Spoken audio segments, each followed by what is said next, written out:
Visuals ತೋರಿಸ್ತಾ ಇದೀವಿ. ಇನ್ನೊಂದು ಕಡೆ ನೋಡಿ, ಒಂದ್ ಕಡೆ ಕೋರ್ಟ್ ಅಲ್ಲಿ ವಾದ ಪ್ರತಿವಾದ ಹೇಳಿದ್ವಿ, ನಿಮ್ಗೆ ಇನ್ಫಾರ್ಮೇಶನ್ ಕೊಟ್ವಿ. ಇನ್ನೊಂದು ಕಡೆ ವಿಜುವಲ್ಸ್ ಎಲ್ಲಿಂದ ಎಲ್ಲಿಗೆ ಹೋಗಿದೆ ಈ ಒಂದು ಇಶ್ಯೂ ಅನ್ನೋದಕ್ಕೆ ಇದೊಂದು ಎಕ್ಸಾಂಪಲ್.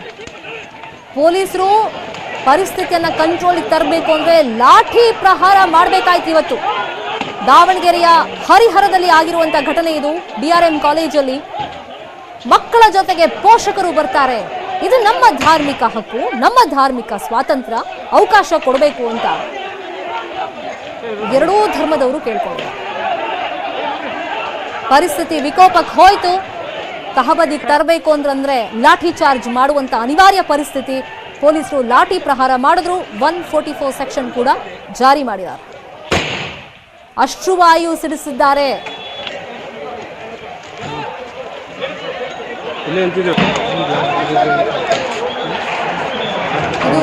ಆಗಾಗಿಂದ ಕೂಡ ಗಮನಿಸ್ತಾ ಇದೀವಿ ನಾವು. ಒಂದು ಕಡೆಯಿಂದ ಆರಂಭ ಆಗಿದ್ದು ಬೇರೆ ಬೇರೆ ಕಡೆ ಹೆಂಗ್ ವ್ಯಾಪಿಸ್ಕೊಂಡು ಹೋಗ್ತಾ ಇದೆ. ಇನ್ನೊಂದ್ ಕಡೆ ಶಿವಮೊಗ್ಗದ ಸಾಗರದಲ್ಲೂ ಕೂಡ ಹಿಂಗೆ ಆಗಿದೆ. ಶಾಸಕರು ನಿಂತ್ಕೊಂಡ್ರು ಕೂಡ ಮೂಕ ಪ್ರೇಕ್ಷಕರು ನೋಡಿ ಹೊಡೆದಾಟ ಮಾಡ್ತಿದ್ದಾರೆ ಮಕ್ಕಳು. ಅಲ್ಲಿ ಯಾರ್ಯಾರಿಗೆ ಏನ್ ಗಾಯ ಆಗಿದೆಯೋ ಏಟಾಗಿದೆಯೋ ಗೊತ್ತಿಲ್ಲ. ಶಾಸಕರು ಅದನ್ನ ಬಿಡಿಸೋ ಪ್ರಯತ್ನನೂ ಮಾಡ್ತಾ ಇಲ್ಲ. ಅವ್ರ ಪಾಡಿಗೆ ಅವ್ರ ಮೂಕ ಪ್ರೇಕ್ಷಕರ ತರ ನಿಂತ್ಕೊಂಡು ನೋಡ್ತಾ ಇದ್ದಾರೆ.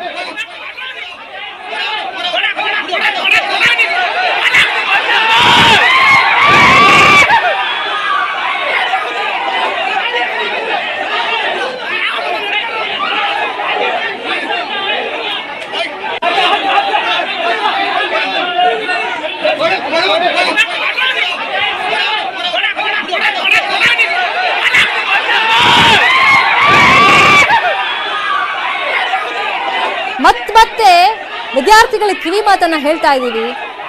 ಯಾರೋ ನಿಮಗೆ ಕೀ ಕೊಡ್ತಾ ಇದ್ದಾರೆ, ಪ್ರವೋಕ್ ಮಾಡ್ತಾ ಇದ್ದಾರೆ, ನೀವು ಹೋಗಿ ಗಲಾಟೆ ಮಾಡಿ ಅಂತ ಹೇಳ್ತಾ ಇದ್ದಾರೆ ಅಂದ್ರೆ ಅವ್ರು ಬೇಳೆ ಬೇಯಿಸ್ಕೊಳ್ಳೋಕೆ ಹೊರತು ಇದರಲ್ಲಿ ನಿಮ್ಮ ಭವಿಷ್ಯ ಅಡಗಿದೆ. ನೀವು ಯಾಕೆ ಕಾಲೇಜ್ಗೆ ಹೋಗ್ತಿದ್ದೀರಾ? ಯಾಕೆ ನೀವು ಓದಬೇಕು? ಅದ್ರ ಉದ್ದೇಶ ಏನು ಮರ್ತು ಬಿಟ್ಟಿದ್ದೀರಾ ನೀವು? ಯಾರ್ದೋ ವೆಹಿಕಲ್ಗೆ ನೀವು ಈ ತರ ಕಲ್ಲು ಹೊಡಿತೀರಾ, ಯಾರ್ದೋ ವೆಹಿಕಲ್ ನೀವು ಡ್ಯಾಮೇಜ್ ಮಾಡ್ತೀರಾ ಅಂತಂದ್ರೆ ಅವ್ರ ಬಗ್ಗೆ ನಿಮ್ಗೊಂದು ಕನಿಕರ ಅಥವಾ ಯೋಚನೆ ಮಾಡೋಷ್ಟು ತಾಳ್ಮೆನೂ ಇಲ್ವಾ? ಅದು ಯಾರು ಸಾಲ ಮಾಡಿ ತಗೊಂಡಿದ್ದಾರೋ, ಅದು ತೀರಿಸಿದಾರೋ ಇಲ್ವೋ, ತಿಂಗಳಿಗೆ ಎಷ್ಟು ದುಡ್ಡು ಕಟ್ತಾರೆ EMI, ಅದ್ರ ಬಗ್ಗೆ ನೀವು ಕನಿಷ್ಠ ಯೋಚನೆ ಮಾಡಿದೀರಾ ಕಲ್ಲನ್ನು ಕೈಗೆತ್ಕೊಳ್ಳೋಕ್ಕೂ ಮುಂಚೆ? ಅದು ಬಿಡಿ, ನೀವ್ ಯಾಕೆ ಕಾಲೇಜ್ಗೆ ಹೋಗ್ತಿದ್ದೀರಾ? ಯಾಕೆ ಓದಕ್ ಹೋಗ್ತಿದ್ದೀರಾ? ಏನ್ ಸಾಧನೆ ಮಾಡಕ್ಕೆ? ಈ ತರ ಗಲಾಟೆ ಮಾಡಕ್ಕ? ಇನ್ನೊಬ್ರು ತಲೆ ಹೊಡಿಯಕ್ಕ? ಕಲ್ಲಲ್ಲಿ ವೆಹಿಕಲ್ ಮೇಲೆ ಹೊಡಿಯಕ್ಕ? ಅಥವಾ ನಾವು ಅಂತಾರಾಷ್ಟ್ರೀಯ ಮಟ್ಟದಲ್ಲಿ ಸುದ್ದಿ ಆದ್ವಿ ಅಂತ ಹೇಳ್ಕೊಳಕ? ಏನ್ ಸಾಧನೆ ಮಾಡಿದೀರಾ ನೀವು ಕಾಲೇಜ್ಗೆ ಹೋಗಿ? ಈ ತರ ಕೋಮು ಸಂಘರ್ಷ ಮಾಡಿದ್ದೆ ನಿಮ್ ದೊಡ್ಡ ಸಾಧನೆನಾ?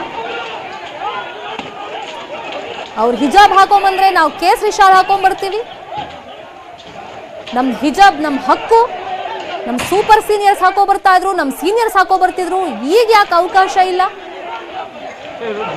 ಎಷ್ಟೋ ಜನ ಹಿಜಾಬ್ ಹಾಕದೇ ಇರೋರು ಇಶ್ಯೂ ಆದ್ಮೇಲೆ ಡೈಲಿ ಹಿಜಾಬ್ ಹಾಕೊಂಡ್ ಬರ್ತಿರೋರು, ಕೇಸರಿ ಶಾಲ್ ಅಂದ್ರೆ ಗೊತ್ತಿಲ್ಲದೆ ಇರೋರು, ಇವತ್ತು ಕೇಸರಿ ಶಾಲ್ನ ನಾನು ಪ್ರೇಮಿ ಅಂತ ಹೇಳ್ತಿರೋರು.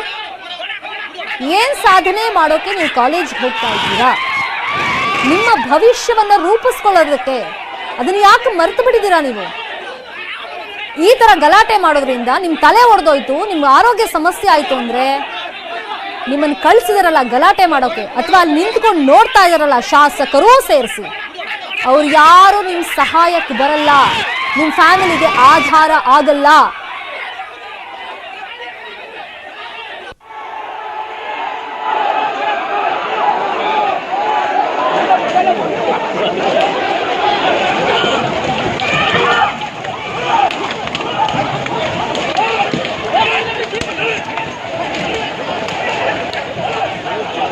ಎಷ್ಟೋ ಜನ ವಿದ್ಯಾರ್ಥಿಗಳು ಪರಿತಪಿಸ್ತಾ ಇದ್ದಾರೆ.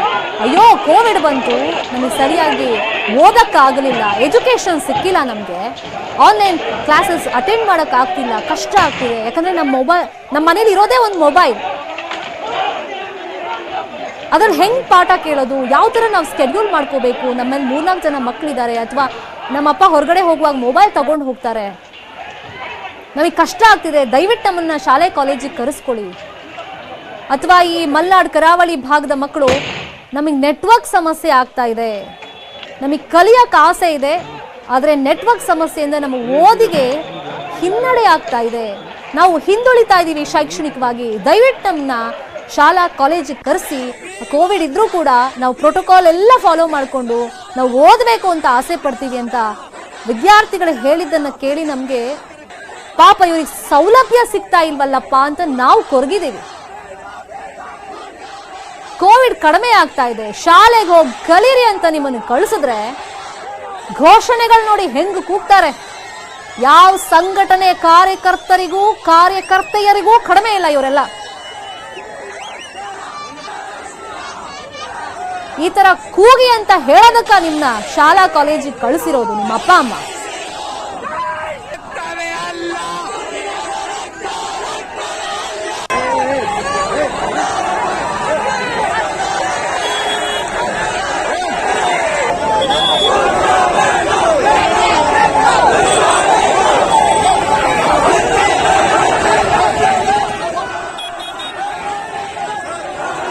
ಪೊಲೀಸರು ನೋಡಿ ಪರಿಸ್ಥಿತಿ ತಹಬದಿಗೆ ಕಂಟ್ರೋಲ್ ತರೋದಕ್ಕೆ ಪ್ರಯತ್ನ ಪಡ್ತಾ ಇದ್ದಾರೆ. ಮಕ್ಕಳು ಅಂತ ತಲೆ ಮೇಲೆ ಕೂರಿಸ್ಕೊಂಡ್ರೆ ಇವತ್ತು ಬೀದಿಗಳದು ತಲೆ ಒಡೆಯೋ ಹಂತಕ್ಕೆ ಬಂದಿದ್ದಾರೆ ಈ ಮಕ್ಕಳು. ಏನ್ ಸಾಧನೆ ಮಾಡಿದ್ರಿ ನೀವು ಶಾಲೆಗೆ ಹೋಗಿ ಕಾಲೇಜ್ಗೆ ಹೋಗಿ ಅನ್ನೋದೇ ನಮ್ಮ ಮುಂದಿರುವಂತ ಪ್ರಶ್ನೆ. ಈಗ ಅವ್ರು ಹಿಜಾಬ್ ಬೇಕು ಅಂತಾರೆ, ಇವ್ರು ಕೇಸರಿ ಶಾಲ್ ಬೇಕು ಅಂತಾರೆ.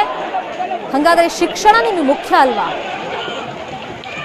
ನಿಮಗೆ ಉಡುಪೇ ಮುಖ್ಯ ಆಯ್ತಾ?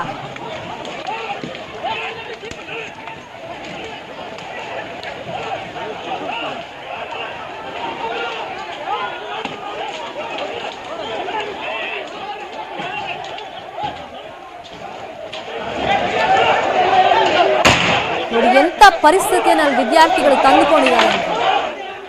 ಇದು ನಮ್ಮ ರಾಜ್ಯ ಅಂತ ಹೇಳೋದಕ್ಕೆ ನಮಗೆ ಇವತ್ತು ನಾಚಿಕೆ ಆಗಬೇಕು. ಅಂತ ಪರಿಸ್ಥಿತಿಯನ್ನ ಯಾರು ಪ್ರಚೋದನೆ ಕೊಟ್ಟರು ಅವ್ರು ತಂದಿಟ್ಟಿದ್ದಾರೆ. ಅವ್ರು ಹೇಳ್ದಂಗೆ ಚಾಚು ತಪ್ಪದೆ ಫಾಲೋ ಮಾಡ್ತಾ ಇದಾರಲ್ಲ ಸ್ಟೂಡೆಂಟ್ಸ್, ಕೆಲವರು ಅವ್ರು ತಂದಿಟ್ಟಿದ್ದಾರೆ ಈ ಪರಿಸ್ಥಿತಿಯನ್ನ. ಇದರ ಸಫರ್ ಮಾಡ್ತಿರೋದು ಯಾರು ಗೊತ್ತಾ? ನಮ್ಗೆ ಆ ಧರ್ಮನೂ ಬೇಡ, ಈ ಧರ್ಮನೂ ಬೇಡ, ನಮಗೆ ಕಾಲೇಜ್ಗೆ ಹೋಗೋದಕ್ಕೆ ಇವಾಗ ಸರಿ ಆಗ್ತಾ ಇಲ್ಲ, ಪರಿಸರ ಸರಿ ಇಲ್ಲ, ಎನ್ವಿರಾನ್ಮೆಂಟ್ ಸರಿ ಇಲ್ಲ. ದಿನ ಬೆಳಗಾದ್ರೆ ಶಾಲೆಗೆ ಹೋದ್ರೆ ಪೊಲೀಸರು ಬರ್ತಾರೆ, ಮಾಧ್ಯಮದವರು ಬರ್ತಾರೆ, ತರಗತಿಗಳು ಸರಿ ನಡೀತಿಲ್ಲ, ಹೊರಗಡೆ ಬರೀ ಗಲಾಟೆ, ಬರೀ ಘೋಷಣೆಗಳು. ಇದೆಲ್ಲ ಮುಗಿದು ಯಾವಾಗಪ್ಪ ನಾವು ಕಾಲೇಜ್ಗೆ ಹೋಗ್ತೀವಿ ಶಿಸ್ತಲ್ಲಿ, ಯಾವಾಗ ಕ್ಲಾಸಸ್ ಅಟೆಂಡ್ ಮಾಡ್ತೀವಿ, ಪಾಠ ಕೇಳ್ತೀವಿ, ಓದ್ತೀವಿ ಅಂತ ಎಷ್ಟೋ ವಿದ್ಯಾರ್ಥಿಗಳು ಇದ್ದಾರೆ, ಇಲ್ಲ ಅಂತಲ್ಲ. ಅವರೀಗ ಸಫರ್ ಮಾಡ್ತಿರೋದು ಹೇಳಿ ಕೇಳಿ. ಎಕ್ಸಾಮ್ ಹತ್ರ ಬರ್ತಾ ಇದೆ, ಇಂಥ ಟೈಮ್ನಲ್ಲಿ ಇಂಥ ಗಲಾಟೆ ಮಾಡಿಕೊಂಡು ನಿಮ್ಮ ಭವಿಷ್ಯದ ಮೇಲೆ ನೀವೇ ಚಪ್ಪಡಿ ಕಲ್ಲನ್ನ ಎಳ್ಕೋತಿದ್ದೀರಾ. ಇದು ನಿಮ್ಗೆ ಅರ್ಥ ಆಗ್ತಿಲ್ಲ. ಮುಂದೊಂದು ದಿನ ನಾನು ಈ ತರ ಗಲಾಟೆ ಮಾಡಬಾರ್ದಾಗಿತ್ತಪ್ಪ, ಅವತ್ತು ನಾನು ಚೆನ್ನಾಗಿ ಓದಿದ್ರೆ ಇವತ್ತು ಒಳ್ಳೆ ಪೊಸಿಷನ್ ಇರ್ತಾ ಇದ್ದೆ ಅಂತ ಎಷ್ಟೋ ಜನ ವಿದ್ಯಾರ್ಥಿಗಳು ಕೊರಗಬಹುದು. ದಯವಿಟ್ಟು ಇದನ್ನ ಅರ್ಥ ಮಾಡ್ಕೊಳ್ಳಿ. ನೀವು ಶಾಲೆಗೆ ಕಾಲೇಜ್ಗೆ ಹೋಗ್ತಿರೋದು ಓದಕ್ಕೆ ಹೊರತು ಈ ತರ ಗಲಾಟೆ ಮಾಡ್ಕೊಳಕ್ಕಲ್ಲ. ಒಂದೊಂದು ದಿನ ನೀವು ಅಟೆಂಡ್ ಮಾಡುವಂತ ಒಂದೊಂದು ತರಗತಿಗಳು ನಿಮ್ಮ ಈ ಹಂತದಲ್ಲಿ ವಿದ್ಯಾರ್ಥಿ ಜೀವನದಲ್ಲಿ ಎಷ್ಟು ಮುಖ್ಯ ಅನ್ನೋದು ನಿಮ್ಗೆ ಗೊತ್ತಿಲ್ವಾ? ಹಾಗಾದ್ರೆ ನಿಮ್ಮ ಅಪ್ಪ ಅಮ್ಮ ಅದ್ರ ಬಗ್ಗೆ ನಿಮ್ಗೆ ಹೇಳಲ್ವಾ? ನಿಮ್ ಸುತ್ತಮುತ್ತ ಇರೋರು ಅದ್ರ ಬಗ್ಗೆ ನಿಮ್ಗೆ ಹೇಳ್ಕೊಟ್ಟಿಲ್ವಾ? ಯಾಕೆ ನಿಮ್ಮ ಜೀವನನ ನೀವು ಹಾಳು ಮಾಡ್ಕೊಳ್ತಿದ್ದೀರಾ? ನಿಮ್ಮ ಅತ್ಯದ್ಭುತ ಭವಿಷ್ಯದ ಬುನಾದಿ ಆಗ್ಬೇಕಾದಂತ ಕಾಲೇಜ್ಗಳ ಮುಂದೆ ಹಿಂಗ್ ನಿಂತ್ಕೊಂಡು ಪ್ರತಿಭಟನೆ ಮಾಡ್ತಿದ್ದೀರಾ, ಪರಸ್ಪರ ಹಲ್ಲೆ ಮಾಡ್ಕೊಳ್ತಿದ್ದೀರಾ. ನಿಮ್ಗೆ ಇದೇನಾ ನಿಮ್ ಶಿಕ್ಷಕರು ಕಲಿಸ್ಕೊಟ್ಟಿದ್ದು?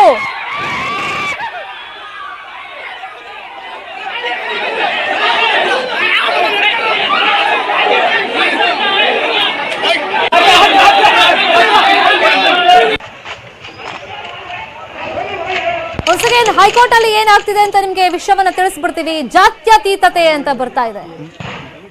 ಯಾವ ಸೀಮೆ ಜಾತ್ಯತೀತತೆ ಬಗ್ಗೆ ಮಾತಾಡ್ತಿದಾರೋ ಅರ್ಥ ಆಗ್ತಿಲ್ಲ. ಅಲ್ಲಿ ವಿದ್ಯಾರ್ಥಿಗಳು ಕೇಳ್ತಾರೆ, ಸಮಾನತೆ ಸಮಾನತೆ ಅಂತ ಹೇಳ್ತಿದಿರಲ್ಲ, ಅವ್ರು ಹಿಜಾಬ್ ಹಾಕೊಂಡ್ ಬಂದ್ರೆ ನಾವು ಕೇಸರಿ ಶಾಲ್ ಹಾಕೊಂಡ್ ಬರ್ತೀವ್ರಿ, ಯಾಕೆ ಬಿಡಲ್ಲ? ನಮ್ಗೆ ಅವಮಾನ ಮಾಡ್ತಿದ್ದೀರಾ, ನಮ್ದು ಹಿಂದೂ ಧರ್ಮ. ಅವ್ರು ಕೇಳ್ತಾರೆ, ಹಿಜಾಬ್ ಪಾರ್ಟ್ ಆಫ್ ಲೈಫ್, ನಮಗೆ ಕಂಫರ್ಟಬಲ್ ಇಲ್ಲ, ಹಿಜಾಬ್ ಇಲ್ಲ ಅಂದ್ರೆ ನಮಗ್ ಮನೆಯಿಂದ ಹೊರಗಡೆ ಕಾಲಿಡಕ್ಕಾಗಲ್ಲ.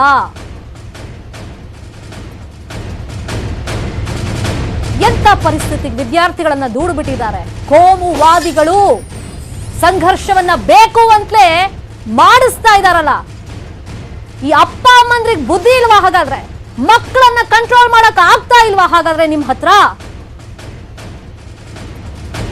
ಯಾರೋ ಪ್ರಚೋದನೆ ಕೊಡ್ತಾರೆ, ಮತ್ಯಾರೋ ಬಂದು ಗಲಾಟೆ ಮಾಡ್ತಾರೆ, ಸಣ್ಣದಾಗಿ ಕಿಚ್ಚು ಹಬ್ಬುತ್ತೆ, ಅದು ಜ್ವಾಲೆಯ ಸ್ವರೂಪವನ್ನ ಪಡ್ಕೊಂಡಿದೆ ಅಂದ್ರೆ ಮಕ್ಕಳು ಈ ತರ ಬೀದಿಗೆ ಬಂದು ಹೋರಾಟ ಮಾಡ್ತಾರೆ, ಕಲ್ ತೂರ್ತಾರೆ, ತಲೆ ಹೊಡ್ಕೋತಾರೆ ಅಂತಂದ್ರೆ ನಿಜಕ್ಕೂ ಬೇಸರ ಆಗುತ್ತೆ.